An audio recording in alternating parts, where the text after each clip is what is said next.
Like and sub in the next 5 seconds or your family will have 13 years of bad luck. Don't risk it.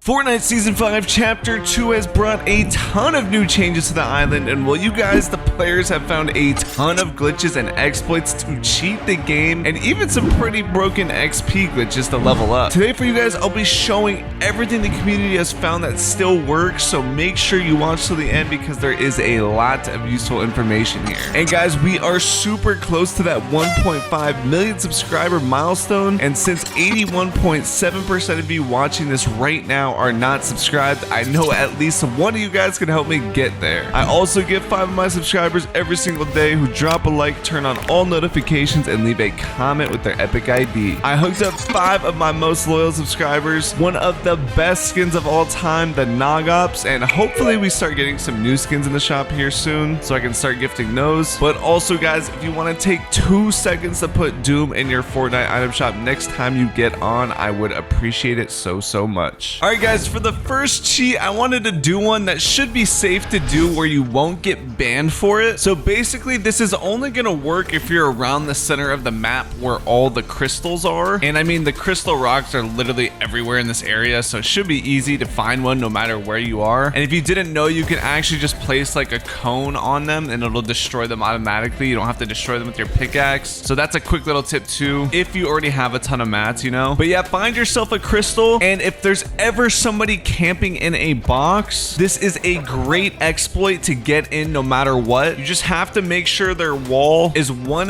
pickaxe swing away from breaking, and you should be able to get in every single time, even if they are holding turbo build on their wall. So basically, in slow motion, you need to make sure their wall is 1 hit, which would be 75 damage or less. You need to jump, swing your pickaxe, and then immediately jump again to do the teleportation, and the pickaxe swing will register as you're teleporting and allow you to get in their box straight away. So it might be worth trying this in Battle Lab to get the timing down, but I'm telling you, once you do, this will get you a ton of eliminations. Okay, for this next cheat, I do not recommend doing this because it could get you banned. So that's why I'm doing most of these in just a custom match with a friend of mine. Hi.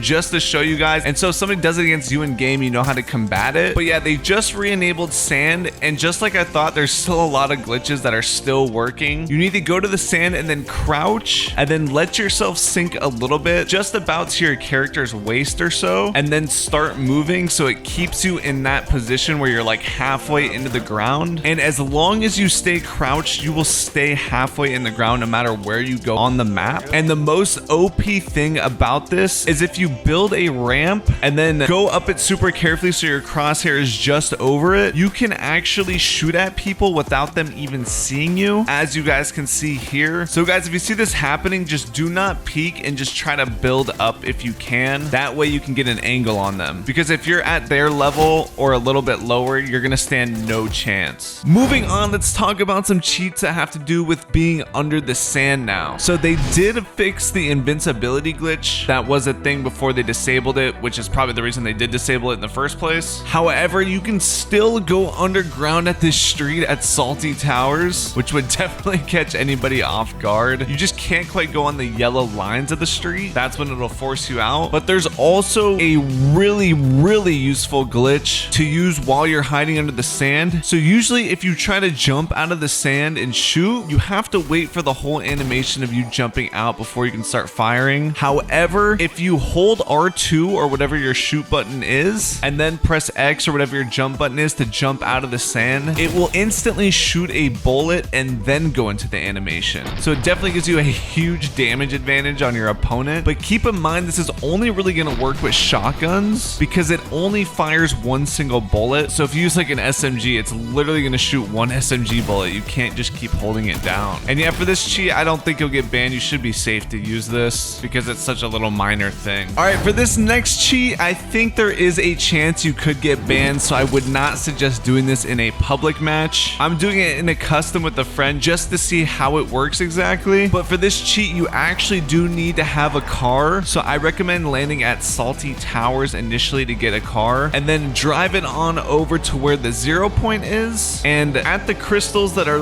literally directly north of the 0 point, you'll need to build exactly what I build here. So it's 2 crystals that kind of separate and leave an opening in between them. And basically you're gonna build a ramp that pretty much aligns with the crystal perfectly. And then you will build 2 floors attached to the ramp, and then 2 walls, one in front and one to the right. And for the wall that's inside of the crystal, you need to edit it and select the middle column and the right column and confirm the edit, so it's just basically that one little side wall. And then you'll place a ramp, then flip it the opposite direction and place another wall to your left. So once you've done that, you need to bring the car up and try to drive it slowly, otherwise the build might break like you saw here. So I had to go and rebuild the ramp. But you're gonna get inside of the car and move up against the ramp, drive it right into the right corner of the ramp, and then you basically need to enter and exit the vehicle constantly, and eventually it will glitch you inside of the crystal. So yeah, it's pretty broken because you can shoot out of it, but nobody can shoot you inside of it. And this is what it looks like from another person's perspective. So if you think somebody's in here, there is no point in trying to fight it. It is kind of funny because you can even pickaxe people that are outside of the rock. However, if you are pickaxing outside, you are then able to be shot. So yeah, I guess that's kind of good. But once you're inside, I do not think you can actually get out of the crystal. I think you're just stuck inside of it. Unless maybe you enter and exited the car again, then it might be able to get you out. But yeah, like I said, I would not recommend trying to do this in a regular game, because if people do report you, I think there is a chance you would get banned. All right, this next cheat is probably going to be the most fun you'll have in this season if you like the old double pump. So I'd recommend landing Stealthy Stronghold to try to get attack and maybe a little bit of shield. And then once you've done that, head over towards Pleasant, and the dummy NPC should be there right at this location. And if he's not here, he has another spawn, which is at Compact Cars. So if you don't see him, you can just leave the match and try again, or you can just head on over to Compact Cars and he'll be there. But you're gonna want to buy the Dub Exotic from him, which is 1200 gold, which I know is a lot, but I'll show you guys some cool tricks to get gold here in just a bit. And for whatever reason, Fortnite does not recognize this exotic weapon as a shotgun, because there is no cooldown when you shoot it and switch to another shotgun. So you can use this exactly like the old double pump, and it's actually really good and pretty fun, because if you didn't know, this shotgun is kind of like the flint knock pistol, where it knocks your enemies back and can knock you back as well. But yeah, this combo is super good and super fun. And a small little tip too is, if you do not want to be sent backwards when you shoot it, you can just crouch right before you shoot. That way you don't go flying far away when you fire your next shot, and then switching over to your attack and then back and forth. But it honestly works as a really good combo. So yeah, it's a really cool combo, and I definitely recommend trying it out, because I do think there's a chance that Fortnite could fix this in a future update. However, don't worry, I'm pretty sure you wouldn't get banned for this, because you're really just playing the game normally, and who knows, maybe they did it on purpose. Moving on to cheat number 6. This is a super quick one, but just in case it ever becomes useful, you can actually use the dragon shotgun to relight a campfire. So yeah, kind of useless, I'm not gonna lie, but hey, it could save you 300 wood one time. All right, and for this next section, I just have a few little pro tips for you guys. The first one is super simple and will allow you to win the Nexus drop every time, because basically if you glide in at the bottom of it, it'll just instantly send you down without doing the whole 0-point animation type thing, and you'll be able to land first before anybody else and get all the good loot. But another quick little tip is, when you're using the 0-point crystals, make sure you're looking up every time you jump and teleport, because you'll actually end up going farther than if you were just going horizontally. And if you didn't know, you can use the teleportation ability to actually not take fall damage. So if you build all the way up, jump down, and you still have that ability, you can just teleport real quick and you won't take fall damage. So that's super useful. And now finally, this last tip is definitely the best and will be super useful against sweats. So if you're getting pushed by a sweat, you can just box up, edit a door on the wall he's trying to break into, and if you stand in the middle of your box, jump and use the teleportation ability, you'll actually end up above him on his ramp, and it will literally be the freest kill ever. So I just learned about this thanks to a guy named Ryu Zanami. So I haven't quite been able to use it in an actual game yet, but I know when I do, it'll be the most satisfying elimination ever. And you can actually do this through all sorts of doors, just so you guys know. So if you're hiding in a building or something, you know somebody's coming out, it could be useful for that as well. All right, and for number 8, I'm going to show you guys a few different ways to get gold bars really quickly. So the first cheat is that basically you can earn gold bars in custom matches. So if you have the ability to start a custom match, or you know someone that does, you can literally just start a custom them by yourself and just complete a bunch of bounties without having to worry about other people killing you or anything. So that's pretty OP in itself, but if you do not have that capability, one good method TAC X6 came up with is destroying the main hotel at Sweaty Sands. So basically you just want to take out the entire bottom so that way the rest of it just destroys on its own and a bunch of gold will come falling down. I had a friend with me and it took about a minute to a minute and a half to destroy it. So if you're by yourself, it'd probably take 2 to 3 minutes, but you get about 150 to 200 gold every single time, and you should be able to do this pretty easily in Team Rumble. So that's what I would try to do. Keep in mind that a lot of these random chairs on the ground floor too can drop gold, so make sure to destroy those, as well as the cash register that's in that small little hut next to it. But yeah, that's just like a super laid back way of doing it. If you're actually like super sweaty and super good at the game, I would just recommend doing the player bounty over and over from Lexa and Hunter's Haven, because it's right in the center of the map. You can literally land on her, get good loot, and just farm that bounty multiple times. So yeah, as far as I can tell, those are the best ways of earning gold quickly. All right guys, now if you're looking for a way to cheat and level up fast, unfortunately if you missed out on that landmark glitch where you could just run back and forth and get unlimited XP just like HypeX, who got to level 300 by doing it, then you're kind of out of luck because there's nothing quite that good. There is another landmark right now that is glitched where you get 1000 XP every time you land there, but you can't do it in the same match, so it kind of takes too long for it to be worth it. However, I have arguably the best way to level up by doing absolutely nothing, literally, and that's just by leaving your game on in a creative match. And every 15 minutes you will get 6300 XP, and obviously if you have supercharge that'll be more, but you can leave your game on. I would recommend tying your analog sticks or something like that, just so the game thinks you're still moving around if you can, because I noticed sometimes the storm will close in a little bit quicker if you just don't move at all. But yeah, if you guys take advantage of this, you're gonna hit max level very quickly without really having to do anything. So I definitely recommend taking advantage of this if you're trying to level up quickly. All right, for cheat number 10, you can still make the Harpoon Gun have unlimited charges. You just have to have a full inventory and then have another weapon near you. So you pick up the weapon, and then right as the weapon is going into your character, you shoot the Harpoon Gun, and it will still fish the spot, but it will not count as a charge on your Harpoon Gun. So as you can see, you can get a ton of loot from this and still be able to keep your Harpoon Gun to fish other areas too. All right guys, and for the final little exploit, you're just gonna need a shockwave grenade. So if anyone's ever just camping in a box, you just gotta build 2 walls and a ceiling, throw the shockwave grenade at the ceiling, and then jump in front of it, and you should land directly in their box without breaking any of their builds, and it should be a free kill. So yeah guys, that's gonna do it for all the ways to cheat. If we get any other new exploits or anything, I'll be sure to make another video. So if you made it this far, please drop a like, subscribe with all notifications on, and leave a comment with the secret word XP along with your epic ID, and I'll be twice as likely to add you. I'll be doing another giveaway. People will show proof on Twitter or Instagram that they watch all my videos. But yeah guys, that's gonna do it. Thank you for watching, and if you want to go the extra mile and use code DOOM, would appreciate it a lot. I'll see you on the next one. All right, peace out.